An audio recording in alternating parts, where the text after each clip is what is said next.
6월 30일 전전시장입니다.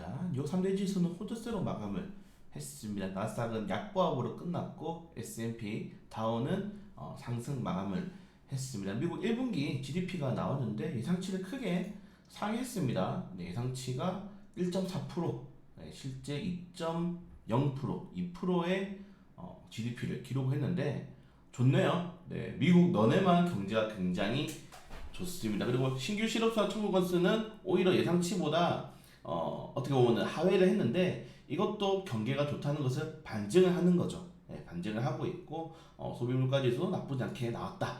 네, 미국만 현재 굉장히 경제가 좋은 상황에서 어제 스트레스 테스트도 뭐 대형 은행은 사실 다 통과합니다. 네, 사실 이거는 뭐 결과가 정해진 내용이었고 테스트를 통과하게 되면서 연준이 추가적으로 금리 인상을 하더라도 버틸 수 있는 경제가 미국이 현재 있다. 이렇게 지금 시장이 확인을 하게 되면서 7월달 기준금리 인상 가능성이 86.8%를 기록을 하고 있습니다. 사실상 확실하게 금리 인상할 가능성이 커졌다. 그리고 파월 연준 의장도 대다수의 의원들이 그리고 연내 2번 인상이 적절하다라고 생각한다. 다만 이게 연속 인상일지 아니면은 경제 지표를 보고 연말까지 좀 천천히 할 건지는 확실치 않다. 이 정도까지 좀 내용을 하시면 될 것 같고, 다만 이 내용들은 늘 하던 내용입니다. 네, 그냥 새로운 내용이 아니에요. 그래서 이런 발언들로 인해서 증시가 충격을 가지 않는다는 점은 지금 미국 증시가 현재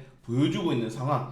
그리고 어제 뭐 다행스럽게 이 라펠 보스틱 총재 그리고 이 굴스비 총재가 기축효과 조금 더 지켜봐야지 않느냐라고 하면서 그래도 비둘기적인 발언, 좀 완화적인 발언을 하면서 충격을 잠재워줬다. 이 정도까지만 보시면 될 것 같습니다. 금리에 대한 이슈는. 그래서 금리는 확실하게 인상한다. 다만 이게 5.5%인지 5.25%인지는 확실하지 않다. 그리고 올해 금리 인상은 그렇다. 이 정도까지 확인하시면 될 것 같고, 다만 미국은, 다만이라는 말을 많이 쓰네요. 미국은 경제가 좋기 때문에 금리 인상을 버틸 수 있다. 자, 중요한 건 우리나라죠. 지금 미국 증시와 디커플링이 된 상태인데, 우리나라 같은 경우에는 미국이 금리를 추가로 인상할 경우에 이제 한국은행은 3%에 맞춰놨단 말이에요. 우리나라 기준금리를. 근데 여기서 만약에 3.3%가 넘는 이런 금리가 만약에 나오게 돼버린다면은 부담스러워지게 되는 거죠.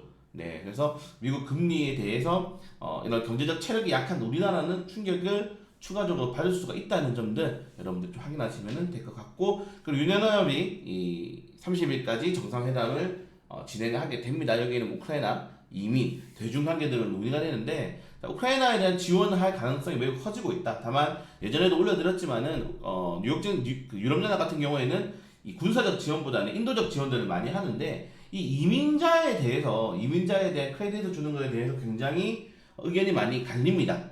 네, 그리고 우크라이나의 유럽연합 가입에 대해서도 몇몇 국가들이 현재 반대를 하고 있는 상황이기 때문에 쉽게 논의되지 않는다. 여러분들 유럽연합이긴 하지만은 각자의 또 그 국가의 이득이 있잖아요. 그래서 그런 것들이 정형화되기 힘들다. 우리나라만 하더라도 뭐 광역시가 몇 개 안 되는데 뭐 선거철만 돼도 무조건 이게 거의 뭐 4등 군대에서 싸우잖아요. 그런 것처럼 국가 인종도 다른 나라에서 이런 게 잘 되지 않습니다. 그래서 좀 표면적인 회의가 될 가능성이 크다는 점.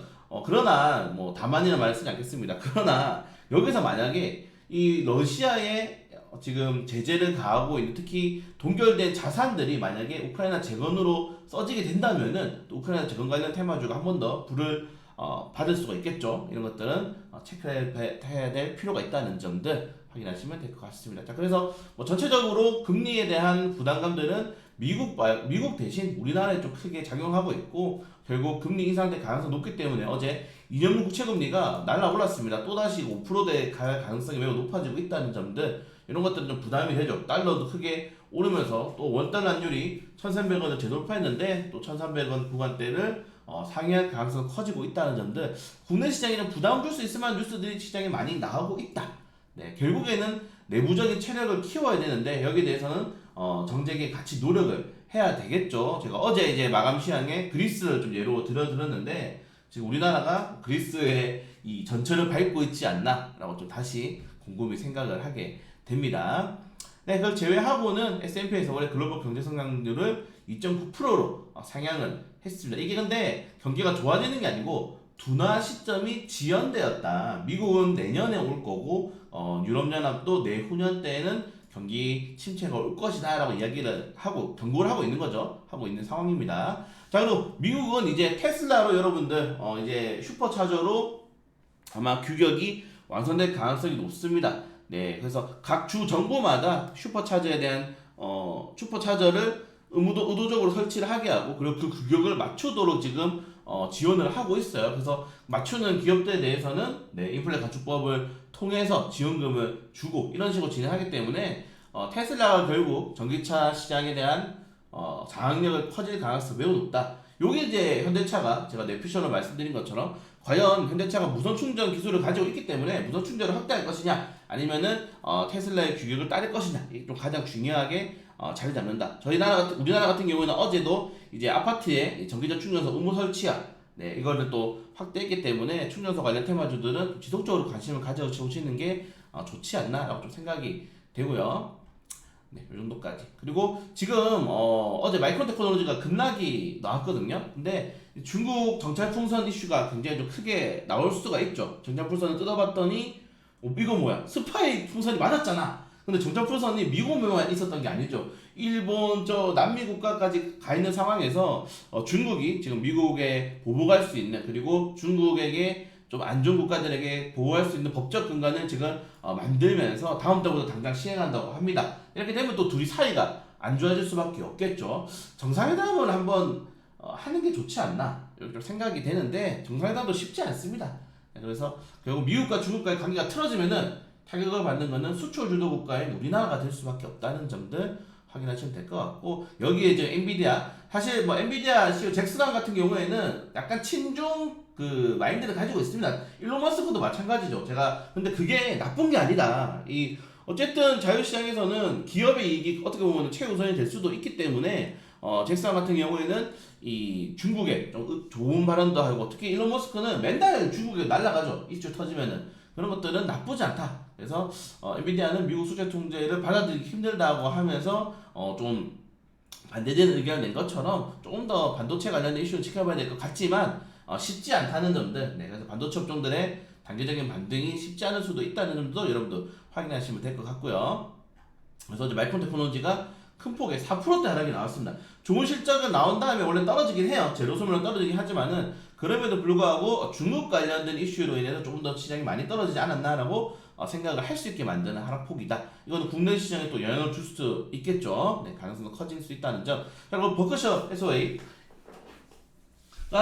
계속적으로 이 에너지주들을 매입을 하고 있습니다. 좀 의심스럽죠. 이렇게 지분을 초과 매입을 한다는. 근데 또 자사주 편입을 하지 않겠다라고 한 것처럼 계속적인 투자를 하고 있는데 유가 자체가 지금 뭐 크게 튀어오르기는 많이 힘든 상황에서도 버크셔에서의 우리 할아버지만 아는 먼 게 있는가요? 네, 조금 더 지켜봐야 될 필요가 있을 것 같습니다. 버핏 형이 또 정보력은 어마어마하기 때문에 궁금하네요. 어떤 일이 터질지. 그리고 테슬라 아까 말씀드린 것처럼 사실상 충전 시장을 장악했다는 점. 이제 현대차가 현대차 그룹이 어떤 선택할 건지가 좀 가장 중요하지 않나 생각이 됩니다. 자, 나이키는 호실적을 뭐 발표했는데도 불구하고 목표가를 하향시키고 발암 물질도 검출되었죠. 나이키에서 이번에. 그래서 나이키에 대한 전망이 앞으로 그렇게 좋진 않다. 소비재들에 대한 전망이 좋지 않다는 거는 뭐 다른 기업들이 올라올 수도 있는 거고 아니면 전체적인 소비재가 하락할 수도 있는 거고 이 정도까지 좀 확인하시면 될 것 같습니다. 자, 그리고 본격적인 장마가 진행되고 있는 상황에서 환경부가 침수 피해를 예방하기 위해서 상하수도 정비에 필요한 시군구의 신청을 받는다고 합니다. 그래서 관련된 이 정책들이 조금 더 집행될 수 있기 때문에 관련된 종목들 지금 미국이 아니라 서울 같은 경우에는 빗물 터널 작업하고 있죠. 지금도 하고 있기 때문에 빗물 터널 관련 테마주들 아니면 수자원 관련 테마주들이 움직일 수 있다는 점. 그리고 우리나라 같은 경우에는 이제 상하수도가 노후화가 굉장히 많이 되었기 때문에 지속적으로 계속 이 리모델링을 해줘야 됩니다. 그러니까 상하수도 관련 테마주들에 대한 모멘텀은 나쁘지 않다는 점들. 그리고 지금 우리나라 이 기후가 약간 열대 지역으로 바뀌고 있잖아요. 지구 온난화로 인해서 결국에는 앞으로 이렇게 폭우라든가 이런 장마 기간이 길어질 가능성이 크다면은 상하수도 관련 테마주들이 지속적으로 주목받을 가능성도 높겠죠. 유보텍, 시노펙스 체크해 보시면 좋을 것 같습니다.